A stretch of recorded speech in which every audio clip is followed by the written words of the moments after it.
Alright, gonna do a quick campaign recap here. We got a lot to talk about, but I'm gonna try and keep this going at a good pace, and I don't want the video to drag on too long. We're gonna talk a little bit about the units we liked, the units we didn't like, and then we'll just end with some sort of closing thoughts overall.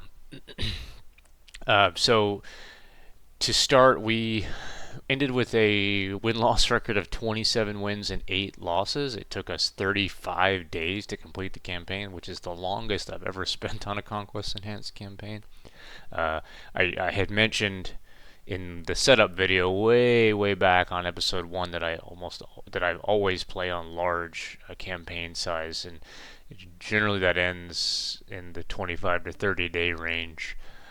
So with all the extra losses that pushed us out into the mid 30s.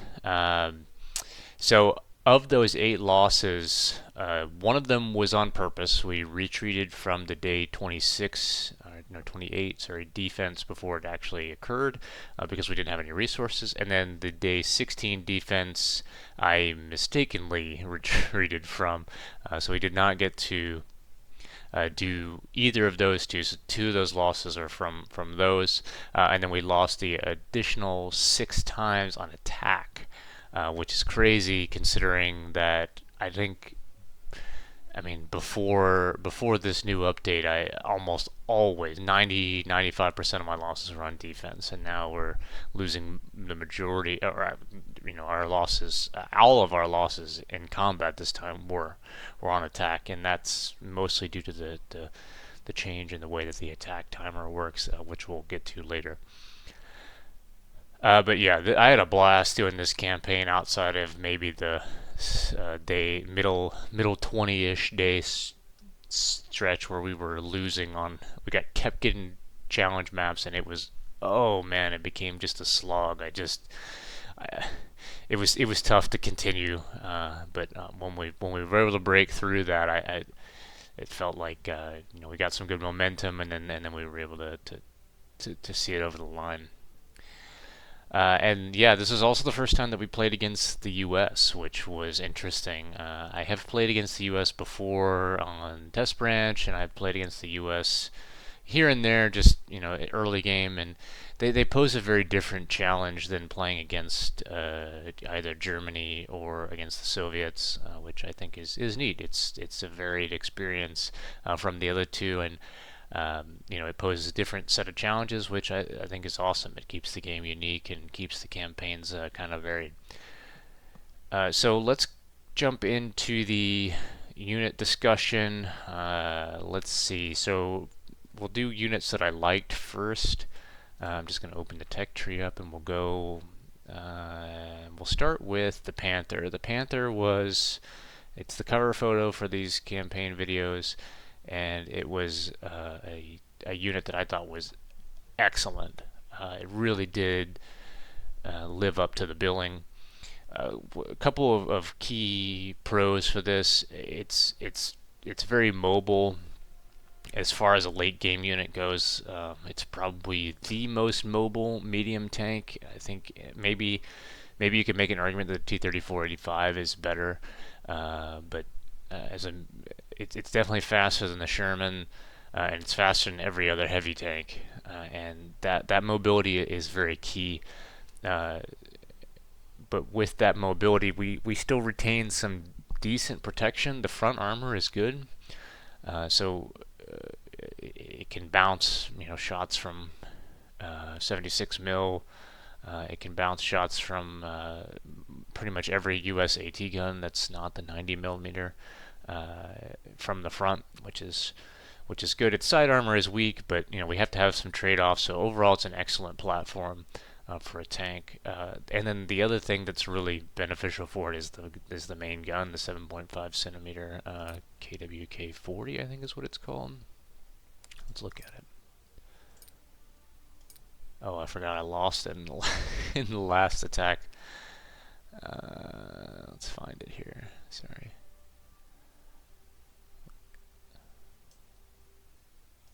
Here it is. yeah, the 7.5 centimeter KWK 42 L70, which this is a high velocity 7.5 centimeter. This thing has great anti-tank capability. Its range is probably the single best thing about it, though. It's got 210 range, which is higher than most of the tanks and AT guns that it goes up against. That's a huge advantage that it possesses over other vehicles and units in its class. Okay, next. Oh, and then I wanted to just make a note about this. The first variant, I believe, yeah, the also D does not have the top mounted MG. The G and the A versions do, which is a really nice addition. It makes the tank very well rounded when that, because it can deal with infantry a lot better. Okay, the second thing I want to discuss is the suite of FlaK emplacements that Germany gets access to. So these are really good. I think all of them. The 2 centimeter is okay. There's nothing special about it, but the 3.7 FlaK 37, the 5 centimeter FlaK 41, and then the two 8.8 centimeter FlaK guns, the 18 and 36, are all very useful. They're very capable, and they're very effective units as far as cost goes. You know, the downside is their mobility, but you know, if you have something that can tow them around, they're good. You can use them on offense, but primarily their usefulness is on defense. They don't cost a lot of research to get into. And then especially like against the U.S., the FlaK 36, it can damage everything in the U.S. tank roster. You don't need anything more. It's not. I mean, it's not as good as the PaK 43, but as far as raw penetration, but it's still extremely capable. And yeah, these things are great early. The FlaK 41 is a menace early on, and then it falls off a little bit in the late game because it becomes a little bit more costly, and the FlaK 37 can really do what it does in dealing with light vehicles for less cost. And then yeah, the FlaK 36, you know, it retains its anti-tank ability throughout the game. I think even against the Soviets as a support piece, it costs a little bit much for it to be a support piece, but as long as you have additional units to help it with punching through some of those bigger tanks, these are awesome. When you're playing as Germany, it's a really unique, I think, thing that they get access to. The other faction's static emplacements are maybe not as good. Some of them are, you know, the U.S. ones are good. I think the Soviet ones are a little bit lacking, but the Germany gets a very varied set of static emplacements, and these are awesome. Another unit that we used for the first time during this campaign were the two self-propelled guns. So this is the first time I've ever used self-propelled guns in a Conquest Enhanced campaign. I usually have opted for the towed artillery, just the towed guns before, because there wasn't a lot of extra value gained in self-propelled. But now with the urgency that you have to have on attack, with the timer changes, the self-propelled variants, I think, gain some added value. I think that, in my opinion, after using this, the German ones actually, as far as self-propelled, the Wespe and the Hummel both have a advantage to them that is maybe not immediately obvious, in that the only research prerequisite to use them is the gun itself. On the other factions, you usually have to have, well, the Soviets don't really have any real self-propelled artillery, and the U.S. Self-propelled, the M12 and the M7, are buried in the tech tree. They have prerequisites that are not just the guns. So the accessibility of the two German ones is a nice benefit for them, because, in my opinion, Germany probably has the worst tube artillery of the three major factions. The Soviets, in the low caliber, the 107 millimeter is really strong, and in the U.S., all the U.S. artillery is good.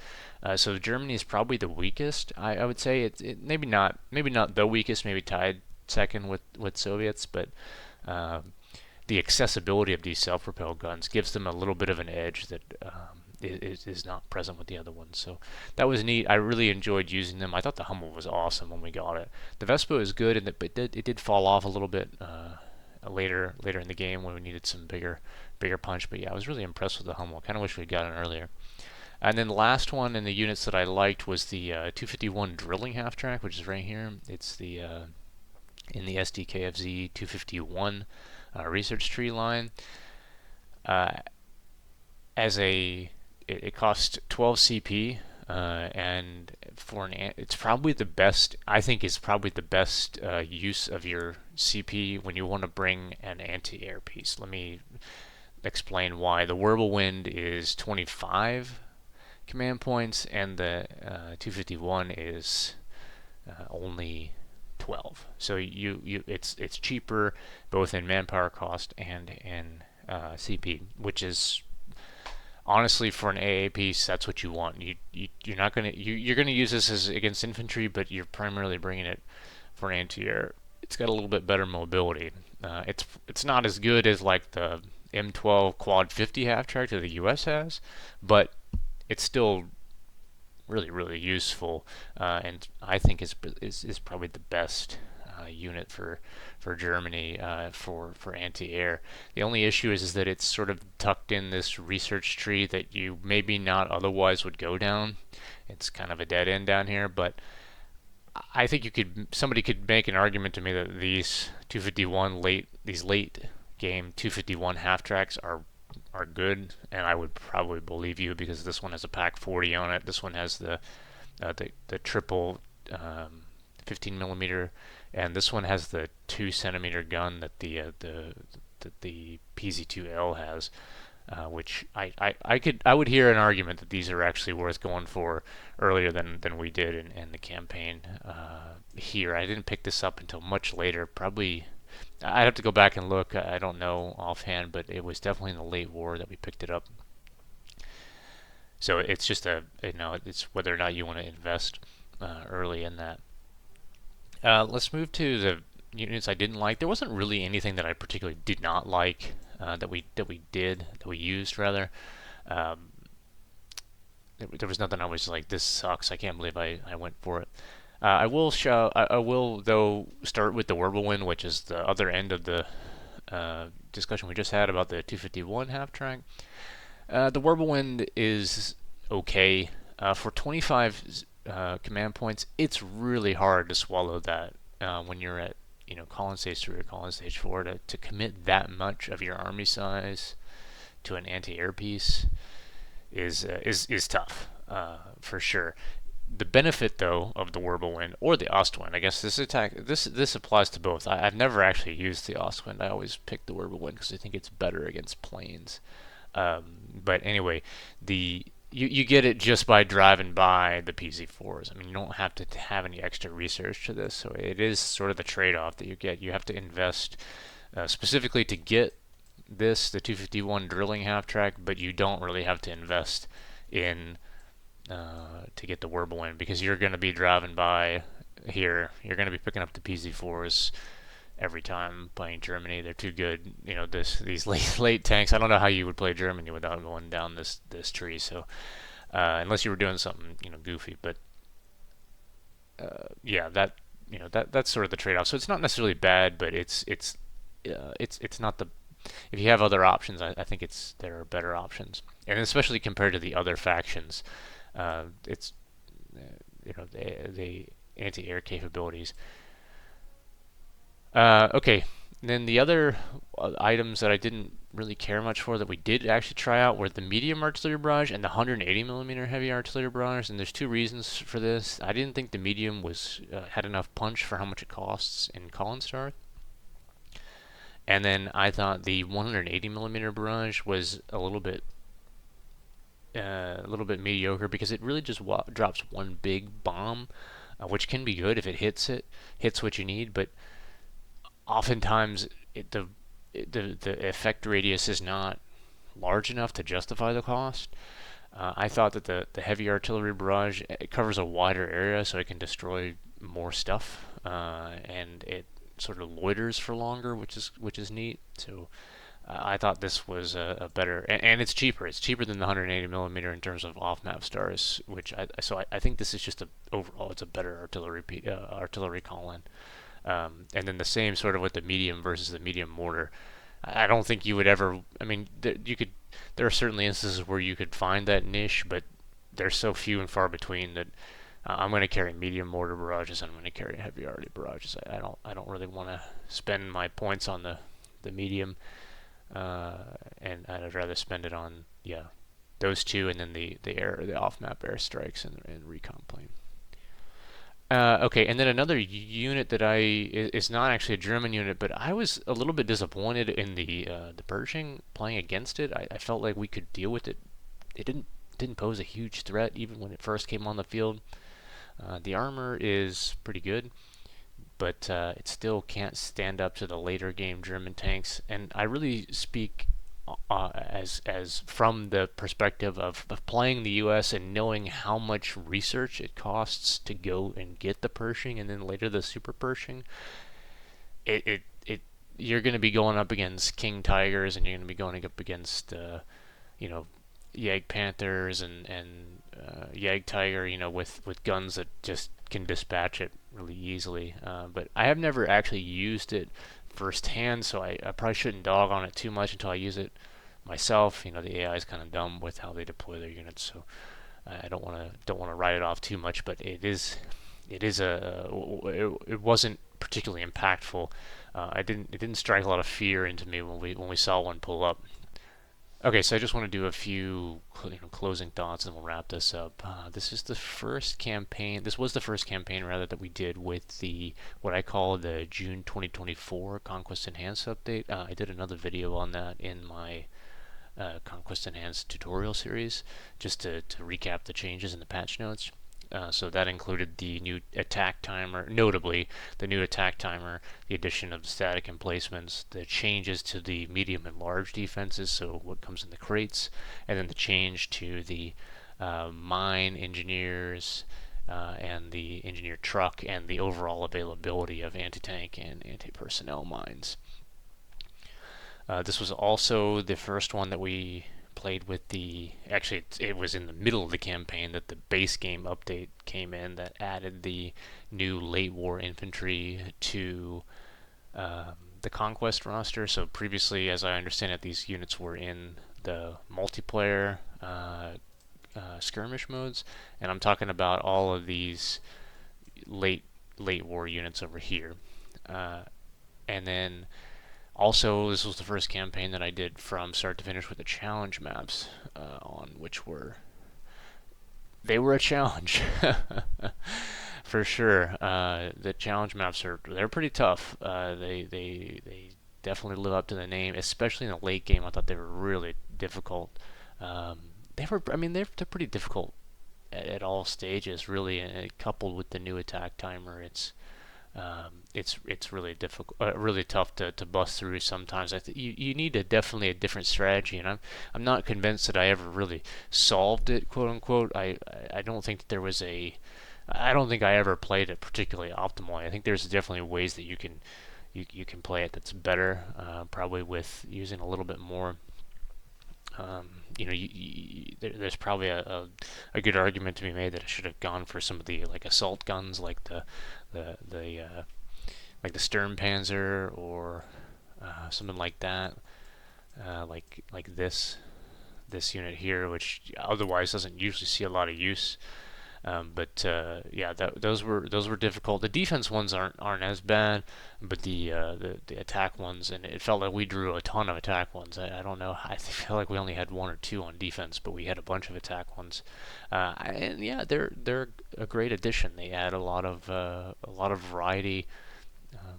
And if you've played this, if you've played the game for a long time, you don't like to get the same maps over and over again. It does get a little bit stale.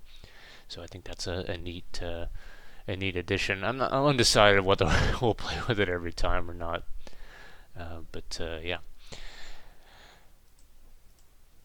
So and the other thing I wanted to mention was I really liked the addition of the late war infantry. Obviously, it gives some extra flavor, but I think what it really does is it gives you the ability to maybe not play an infantry focus strategy and still find ways to sort of incrementally upgrade your infantry as you get into the late game. So what I mean by that is previously, I've had campaigns where if I'm not going to do, in Conquest Enhanced, I think that maybe not discouraged from playing with investing a lot in infantry, but it's definitely a more difficult strategy to execute. And a lot of the times I would just, for instance, for Germany, I would just go for the rifle squad, and I would never research any infantry anymore. There was not really a lot of upside to doing it. They weren't oftentimes these elite squads weren't worth the cost, in my opinion, and I would just pass them over. But now, with the addition of these squads later on, when you get later into the game and you have more research points and you're not, having to prioritize so much, maybe you get access to the tanks and such that you want, you can invest a few extra research points and get like this grenadier squad, for instance, which in terms of manpower cost is roughly the same as a rifle squad, and you get a little bit more capability out of those individual units. So it's a neat addition. I really like it. Of course, more variety is good, but there's definitely a place for these units, which I think is great, and not, it it doesn't feel as punishing to lose the later game cheaper squads as it is to lose some of the elite units that were just present before. So yeah, we had to make some changes to the way that we approached our attacks and our defense because of the new changes to the attack tick rate. There's more of an emphasis on mobility, and in my opinion, I think that early on it's really difficult because you don't have as many tools to deal with it or to successfully navigate that. You can get stuck with a map that's very large and you've got to just walk all your infantry all the way across, and it can put you at a big disadvantage. And then as you get further into the campaign, you have more tools to deal with it. So you get access to vehicles and you get access to artillery, and you're able to tow your support weapons and such. So it definitely changes the way that you build your army compositions early, and it definitely it poses a challenge throughout. I never felt like it was completely unfair. It takes a lot of getting used to, but I think that it's such a departure from how it was before that I think it is a big sort of a shock if for the first, I don't know, 10, 15, 20 games that you play, but as you adapt, it becomes a little bit more manageable. The challenge maps, I think, is really where it becomes a challenge, as the name would suggest, because you just have so many units to get through. It's tough to do it in the 1 hour or so that it takes. Okay, and then let's see if I covered everything. I just have my notes here. So we've got, Oh, and then I wanted to also just make a note about the changes to the dynamics of the mine engineers, the AT and AP mine engineers that now retain their relevance throughout the game, which I think is really cool. The combination of that plus the engineer truck gives value to these units, which before wasn't really there, because you could just grab the mines out of the crates.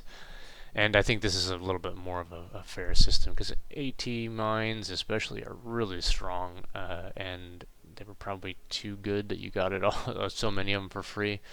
Now you have to invest a little bit in them, but they're still worth the cost, which is great. I think that's a good balance that was struck there. Okay, so in conclusion, I still think that Germany is the most interesting faction to play in this game of the three major ones. It's got the most varied play style. In my opinion, it's got the most things that are viable. I think it probably has the biggest unit roster too. So there's just a lot of stuff you can try out. which is great. I think it's still the best faction for a new player because of how much you have access to, and they're not particularly weak or strong at any point in the game. I think that they've got a good power curve, and yeah, I had a really a lot of fun playing this campaign. A lot of fun playing this faction. I really enjoyed the choices that we made and the the sort of research strategy we went after, which was to go with the FlaK guns and then to prioritize the Panther line and go it in that way. I thought that was really neat. Not something I'd done before. So again, just sort of going back to that. A lot of things are viable with Germany. I still really enjoy playing them. And yeah, that's it for this wrap up. Thanks for watching. If you watched all 35 videos, awesome. Really appreciate that. I hope that you learned something. Hope you enjoyed watching it. I put these out so that one, because I enjoy doing them, and I also would like to get more people interested in playing Conquest Enhanced, because it really is an awesome addition to this game, and really a big shout out to the devs, Cookie and hawka and all the other guys on the map team and the dev team for Conquest Enhanced for their work on this and their continued support, because it really does keep this game keeps me coming back to this game. So okay, that's it for me. Thanks everybody, and we will see you again soon.